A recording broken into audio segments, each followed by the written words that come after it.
بسم الله الرحمن الرحیم. السلام علیکم ګرانو دوستانو زمونږ استاسې نننی درس ده لیکسیون 41 یعنی یو څلوېښتم درس د 41 سپیل یا buchstabieren داسې راځي. ښه ګران دوستانو شروع کوو د درس. دلته وایي چې فراګې بوګن یعنی سوالنامه. ښه ګورئ دوستانو مثلا په دې ځای کې هغه کړي ده څران میږي لکه دا تیار ما مثلا چې په هغه کې حل کړي دي خو صرف ما د دې نه یو کاپي واخیسته او هغه مې مثلا مغسې درته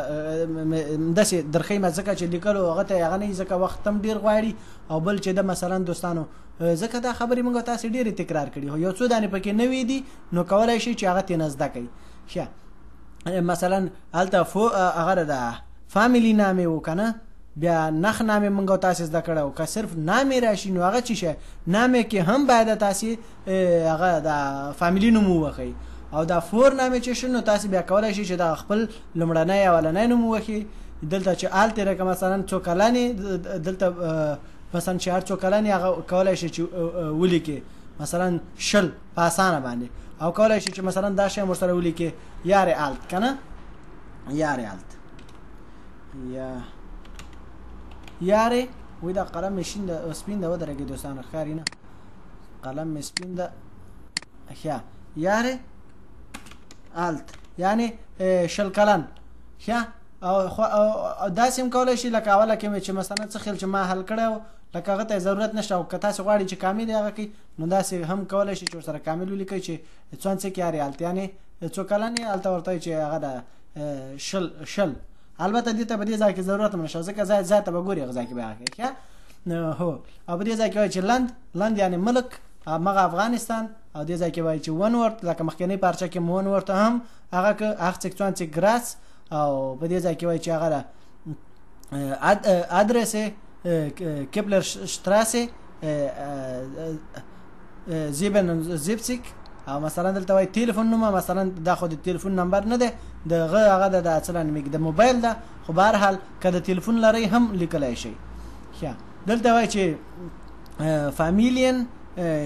شتاند یعنی څه د فامیلۍ هغه د واده حیثیتونه مثلا داسې فامیلۍ حیثیت لکه څنګه ګورئ دوستانو دلته یو لیدیک ده او لیدیک هم ورته وایي لیدیک هم ورته وایي او دلته یو ده فهایرتت یعنی څه لیدیک یعنی مجرده او فهایرتت یعنی زنداره یا واده شوی. ښه نو دوستانو که مثلا تاسې مجرده یې نو ته کولی شئ چې په دې باندې تاسې داسې علامه ووښئ لکه زه ما اوس په دې باندې هغه کړی که نه نو او مثلا که هغه یې د زنداره نو کولی شئ چې تاسې دا فهایرتت باندې ووښئ چې مثلا ما واده کړی یا هغه ده یا مثلا زه هغه یم واده کړی یم که نه. ښه نو په دې ځای کې مثلا بیا داسې که پوښتنه کوي چې کینده یعنی حیوانان لرئ یا ماشومان لرئ نو په دغه باندې به علامه وکړئ او دې ځای کې به ولیکئ چې یا که نه مثلا که یو لرئ که نه نو دې ځای کې به ولیکئ چې عین یا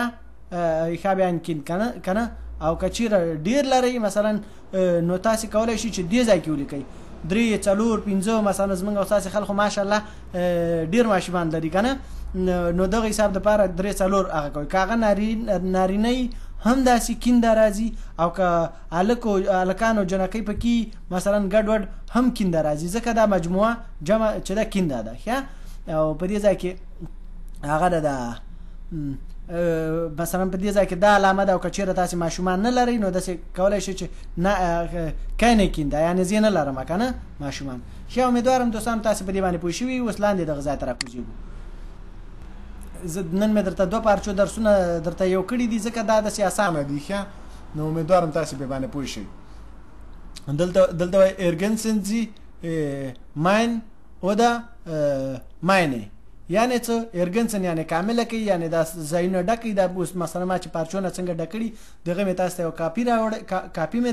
درته راوړې او دا وګورئ دوستانو معلومیږي چې په پنسل باندې لیکل شوې ده. ښه نو دلته وایي ماین چې ماین راځي او ده مثلا یا ماینې راځي. ښه دلته الحمدلله شکر په دې ځای کې چې راځي das ist mein من یعنی مثلا دا د زما سړی کنه مثلا خزه وای یا دا د زما میړه مثلا داسې وای او ب په دې ځای کې مثلا څه وای چې هغه ده das ist meine Tochter یعنی لور چې دا کنه دا زما لور ده معنی راځي ښه او سړی چې یا میړی یا پلار یا زوی هغه معنی راځي دلته مخکې راځي پکې دلته وای سی das ist meine Mutter یعنی مور ته هم معنی راځي بیا په دې ځای کې د das ist mein Bruder یعنی mein دې ځای کې mein راځي معنی نه راځي او ښه په دې ځای کې مثلا das ist meine Frau یعنی دا زما خزه صحیح ده کنه او f مثلا das ist mein Sohn یا Sohn مثلا دا د زما زوی مثلا دې ځای کې g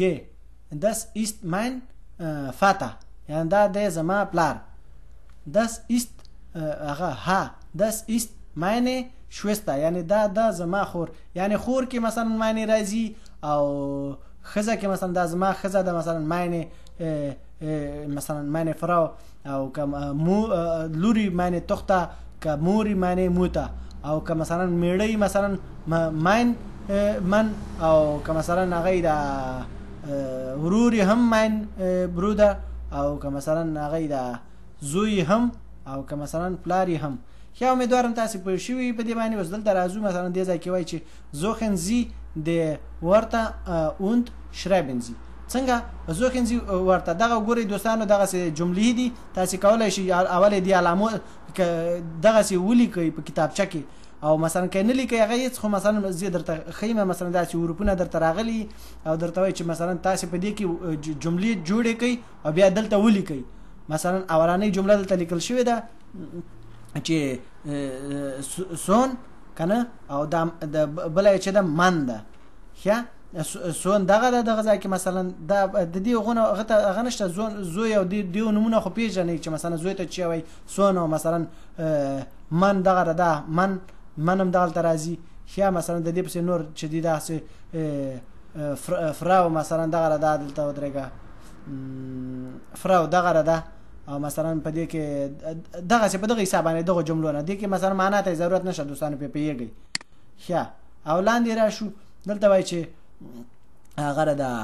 فامیلین رستل یعنی څه یعنی د فامیلی یا د کور په حساب باندې کنه دا یو هغه کوي کنه نو دلته چې دا مور ده دې ځای کې چې دا من یعنی په دغه حروف نه چې جوړیږي توخته یعنی په دغه ترتیب باندې امیدوارم دوستانو دا تاسو هم د څه ځکه د دې معنا ته ضرورت نشه دا درسونه موږ تاسو یې لیدي دغه هم د څه مې درته ودراو کچېره لیکي بیا کولای شئ چې ویډیو پکې ودراوي ښه ګران دوستانو نن درس مسانه او مثلا د یو تکراری غونډه ځای پکې او دراتلون کې درس به روم دوستانو په پاک الله باندې سپارم امیدوارم تاسو په دغه کې مثلا هغه وکي هغه چې د صرف هم دغه پاڼه دغه ځای نه ډکولې هغه ډکولې پکار دي دا وګورئ دا صحیح ده دراتلون کې درس به روم دوستانو په پاک الله باندې سپارم او فلحال چوس او دغه یاد ساتئ دوستانو چې مثلا د سړی او د خزې لپاره یا د الک او د جلۍ لپاره مثلا ماین سړی لپاره ماین او خزې لپاره ماین مثلا یا زوی لپاره ماین لور لپاره ماین چې دا هم د یادونو ځکه بس نور دوستانو دراتلون کې درس پورې په پاک الله باندې سپارم فلحال چوس